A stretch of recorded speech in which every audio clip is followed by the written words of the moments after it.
Tout de suite, on va voir Jia. Après, on va continuer sur la partie VR. Jia, tu voulais nous parler, toi, du rapport entre la VR, le cinéma. Oui, oui, oui. On a quand même la chance d'avoir un grand cinéaste VR, un professionnel du milieu avec nous aujourd'hui. Donc, il faut quand même rendre hommage à ça. La VR, en fait, on s'en sert beaucoup. Enfin, on connaît beaucoup pour avoir des expériences de jeu ou des expériences d'immersion, ce genre de choses. En fait, la VR est aussi intéressante parce que ça permet d'avoir un grand cinéma chez soi sans vraiment avoir le grand écran. Vu qu'on a l'écran collé aux yeux, eh bien, ça permet d'avoir pas mal de sensations sans aller physiquement dans une grande salle de cinéma. Et Oui. donc, il y a plusieurs expériences qui ont été faites. Bon, l'expérience n'est pas la même.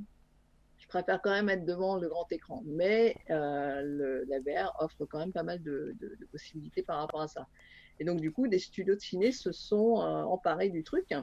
Et je voulais juste vous parler d'un, comment dire, ouais, c'est une plateforme.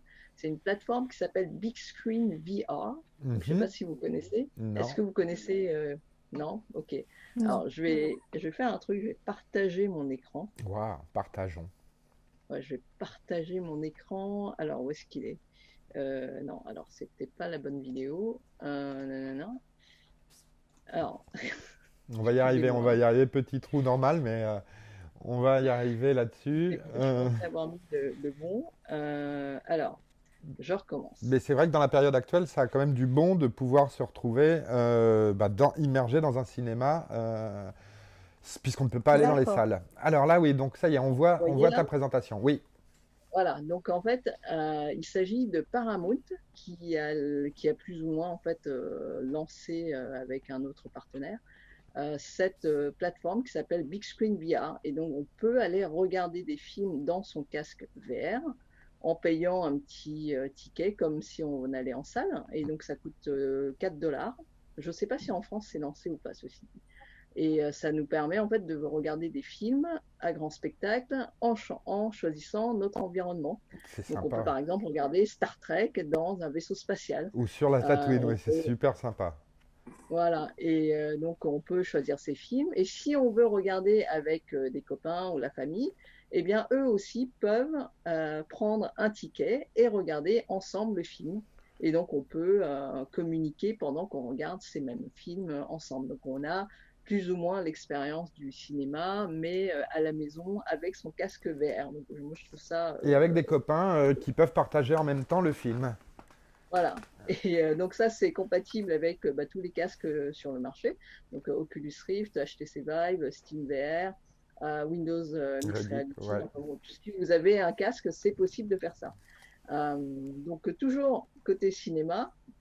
Ouais, Ouais, t'en as un, c'est un lequel petit peu. celui-là? C'est le Mixed Reality, le Windows. Ah d'accord. Voilà. C'est le nouveau modèle. En Bah, il fait, a je deux ans? connais Non, que. non, il est vieux celui-là. Ah ok, 1440, c'est d'accord. HP. Bon, voilà. Ok, ouais, c'est bien. Mais bon, on en a tous ici, là. Alors oui, donc, autre Alors, piste.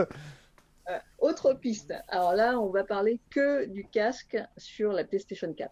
C'est le D'accord. PSVR. C'est en fait, alors j'ai pas les chiffres, mais il me semble que c'est le casque le plus vendu parce qu'en fait, c'est celui qui est avec la plateforme PlayStation 4 et ça permet d'accéder à la VR sans avoir besoin d'avoir un énorme PC et puis tout tralala et puis Mhm. il coûte pas trop cher par rapport aux autres. Et donc le PSVR, en fait, l'intérêt, alors là, je vais faire ça.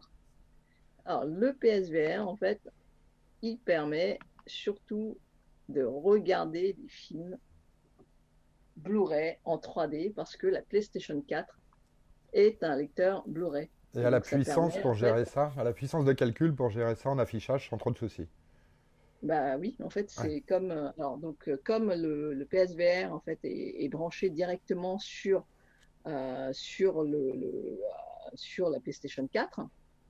Du coup, vous mettez un Blu-ray 3D dans la console, ça le lit et vous pouvez le regarder directement sans avoir la télé en 3D et les lunettes, les machins, des trucs comme ça. Donc ça permet en fait d'avoir toute une bibliothèque de Blu-ray qui vous permettent de vous évader au niveau du cinéma avec ça. Donc ça, c'est vraiment le bon plan du truc, quoi. C'est pas seulement pour les jeux sur la PlayStation 4. D'accord. Ouais. Bah écoute, Il y a des sympa. gens qui ont une PlayStation 4 ici? Personne?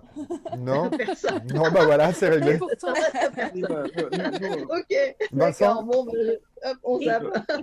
nous, on a tout. Ah, Vincent, tu disais que t'as tout?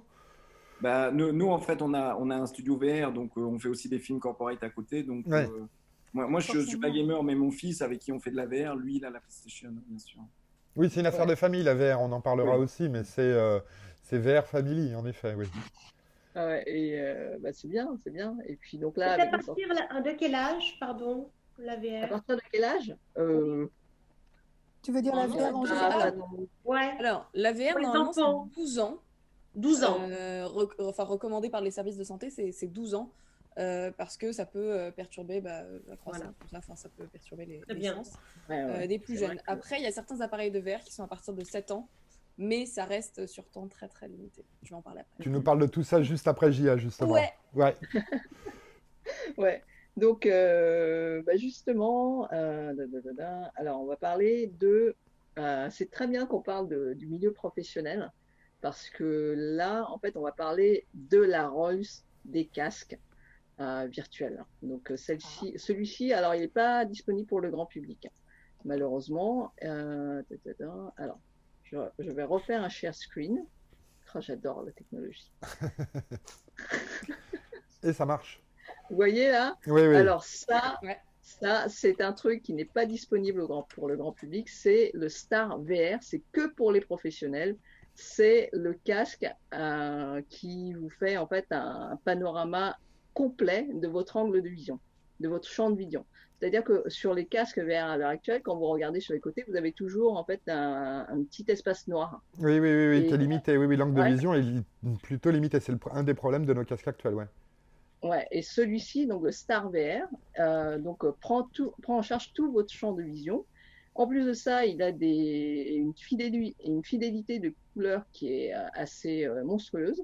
En plus de ça, il y a aussi, vous savez, quand vous approchez, quand vous avez un écran vert, vous avez souvent en fait ces tramages parce que vous êtes très très proche parce que l'écran est très proche de votre œil. Et bien sur ce casque-là, la définition est tellement fine que vous ne pouvez pas le percevoir. Mais Donc il doit coûter ça, une blinde. Et ouais, ça coûte une blinde. oui, il coûte, Ça fait envie quand même, hein. il coûte la Et donc bagatelle sur de. ça, Tu sais le prix? alors ça, donc ça forcément, donc pour l'instant, c'est fait pour les professionnels qui veulent faire de la formation. Ah oui, il y a aussi du eye tracking aussi. Donc ça peut aussi détecter là où vous regardez pour pouvoir en fait diriger ou faire des interactions là où vous voulez en fait là où vous regardez. Comme sur la VR, vous avez pas. Si vous avez des manettes, vous pouvez en fait diriger l'interaction sur les points où vous voulez, mais c'est souvent un petit peu long. Mais là, le fait de détecter avec l'œil ce que vous regardez, eh bien, ce sera beaucoup plus simple. Et donc, le prix de ce casque-là ce casque ne coûte que la modique somme de 3 800 €. Franchement, c'est pas cher. Hein. Ça va. Mais Tu l'as aussi, Vincent, ce casque? Non, mais en Pas fait, encore. je connais bien Star VR parce que quand on a fait le pilote de Fan Club, ils faisaient leur Ouais. bande démo juste à côté de nous, en fait, chez une boîte qui s'appelle Small. Ils étaient en montage. Donc, d'accord. et moi, ce que j'ai dû voir, c'est la première version du casque. Justement, je me demandais ce qu'ils étaient devenus. Est-ce qu'ils avaient arrêté? Mais en fait, ils ont continué à développer leur truc. Et leur positionnement, c'est de faire un casque haut de gamme, effectivement. Ouais. Ouais, c'est ça. Et en fait, oui, continuez. Non, juste un truc, c'est qu'en fait, le problème de la VR aujourd'hui, c'est que c'est pas fluide parce que la techno est pas au point. Mais quand les casques vont arriver à ce niveau-là, là, ça va totalement décoller dans le grand public. C'est clair. Oui, totalement. Bah, en fait, le Star VR, en fait, je les suis depuis un moment déjà. Et en fait, au début, ils étaient partis sur un casque justement qui pouvait, sur ces écrans hyper larges pour la VR, donc on pouvait regarder des films ou être en immersion complète. Et en fait, ils ont retardé le projet parce qu'ils ont rencontré des problèmes d'investissement probablement ou de public. Et un casque comme ça, ils ne pouvaient pas le proposer non plus à pas cher. Et vu que la qualité en fait des casques grand public était de mieux en mieux, eux, il fallait qu'ils le fassent mieux. Et en fait, aux dernières nouvelles, ils sont maintenant à Taïwan. C'est Là des où t'es? Français, en fait. Ouais. En fait, j'ai eu la chance de rencontrer une des personnes responsables du projet, qui est français, et D'accord. qui est à Taïwan. Et donc là, ils sont accueillis chez Acer.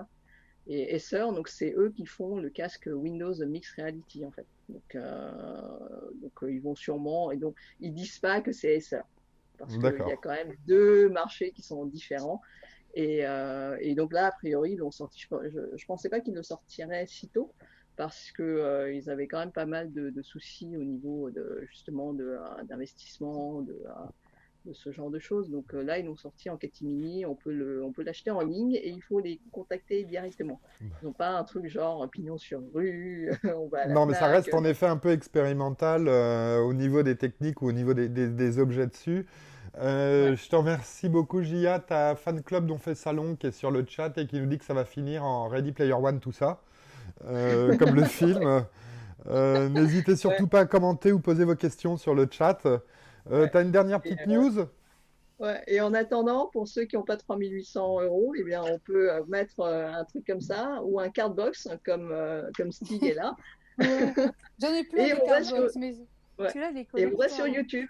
On va sur YouTube et on peut regarder des trucs en VR. C'est accessible à tout le monde. C'est génial. Voilà. Bon, bah, je te remercie beaucoup, Gia.